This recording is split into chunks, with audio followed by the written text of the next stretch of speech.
Lamang magtatanong po kayo na kung bakit tayo nandito ay para po malaman po natin na ito ang pinakamalapit na landmark dito sa Interior Subdivision. Mamaya-maya pupunta tayo doon para po tungungin o bisitahin ang site at ipakita sa inyo ang model unit kung saan kakabukas lamang po. Lamang magtatanong po kayo na kung bakit tayo nandito ay para po malaman po natin na ito ang pinakamalapit na landmark dito sa Interior Subdivision. Kasalukuyan po ay narito tayo sa mismong harapan ng Ateneo High School. Malamang ang iba sa inyo magtataka bakit nandito ako ngayon. Ito pong establishmento na to, mga kaibigan, isa po ito sa pinakamalapit na eskwelahan dito sa Invira Subdivision. Maya-maya titingnan natin ang mismong site, pati po yung model house na kamakailan lamang po ay binuksan. Ayun, kagagaling lang natin sa Ateneo. Ngayon, kaya ako naman nandito ngayon, hindi po para i-feature ang San Alfonso Homes. Kung galing ka po ng Ateneo, iikot ka po dun sa may Avida, itong round, parang rotonda, ano? Tapos, didiretso ka po dito sa may San Alfonso Homes. Tapos, kakanan ka po dito sa area na ito. Ano po, yung area na ito, dito po ang daan papuntang Invira Subdivision.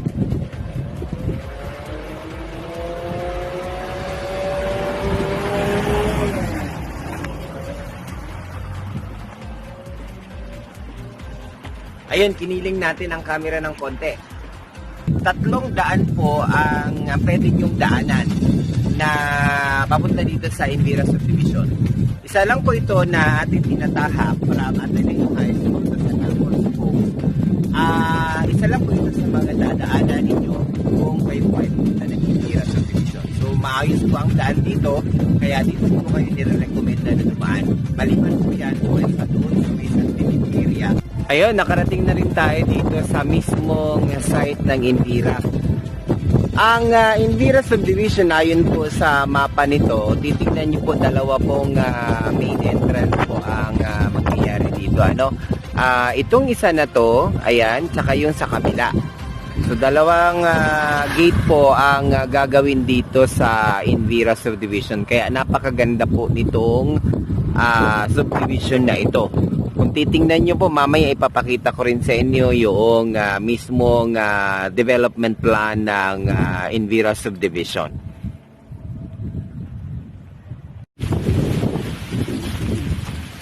Ayun, nakarating na tayo dito sa mismong site ng Invira Subdivision.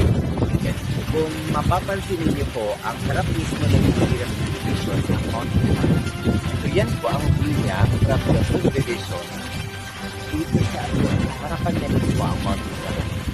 Kung ang galing naman po kayo ng San Felipe, ang Magsaysay sa San Felipe, ang dating niyo po ng kanto ng urban Bacol, kakanan po kayo. So itong area na po sa Intercanto ang mismong lokasyon kung saan ang Invira Subdivision. So sa kabila po nito, ang Ateneo High School kung saan dadaan naman po kayo ng San Alfonso at kakaliwa kayo papunta dito sa Invira Subdivision. So may mga madadaanan din kayong ilang development, pero po itong Invira Subdivision na isa sa pinakamaganda na masasabi natin na pwede nyo pong bigyan ng pagkakataon na kumuha ng property.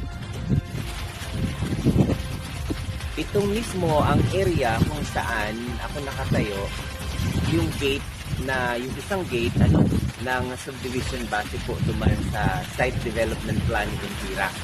Kaya kung kayo po ang tawag nito kukuha ng property, mas maganda na front to mount sa room po ang Nandito tayo mismo sa loob ng model house ng Invira. Kung mapapansin niyo, napakaganda niya. Yung design niya ay sakto para doon sa mga estudyante na nag-aaral. 3 po ang mamaya akitin natin yung area kung saan makikita niyo po ang 3 bedrooms na dinesign para sa mga aki o sa mga anak ninyo. Ayan, itong area na to ay nakadesenyo para po sa, kunyari may anak po kayo, dito, kunyari sa Ateneo High School, meron po kayo nag-klase dyan. Itong particular na kwarto na to, nakadesign talaga sa isang estudyante.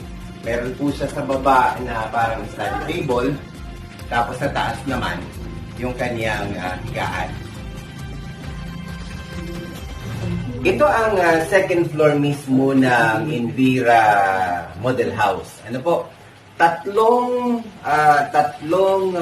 rooms po ang dinisign dito para po sa mga anak ninyo kung sakasakali. Yung bandang doon, yun po yung itong area na to, yan po yung master's bedroom. So isa naman na dito ay ito naman yung isa pang kwarto na kunyari double deck ito. Pwede yung i-design na ito doon. So napaka-cozy ng area, hindi siya masikip-sikip. Area naman po ang master's bedroom. So kung ano ba ang mag-asawa, mabibisita sa kanilang mga anak na nag-aaral sa Ateneo or kung saan mang malapit dito sa Envira, yan po ang master's bedroom.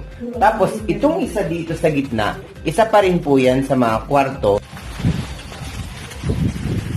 Ayun, nakita natin yung mismong model house ng Envira.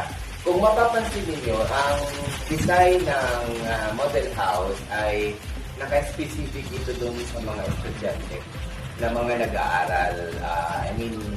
Kunyari, kukuha ka ng, ikaw magulang, kukuha ka ng property malayo pa sa Naga or para hindi kailangang mag-uwian. Isa po ito sa pinakamagandang setup ng isang bahay or even paupahan na pwede niyong gawin dito sa Envira. Simple ang disenyo ng Envira Deco Homes. Kaya po, kayo pong mga interesado kumuha ng property dito sa Envira Subdivision, makipag-ugnayan lang po sa aming opisina. Ang opisina po namin ay matatagpuan sa Panganiban Drive, katabi po mismo ng Kusina Conchita. Para po makipag-ugnayan, pwede po kayo tumawag sa telephone number 0981-258-2850. Makikita naman po ninyo sa mga TV screen at sa inyong mga cellphone ang aking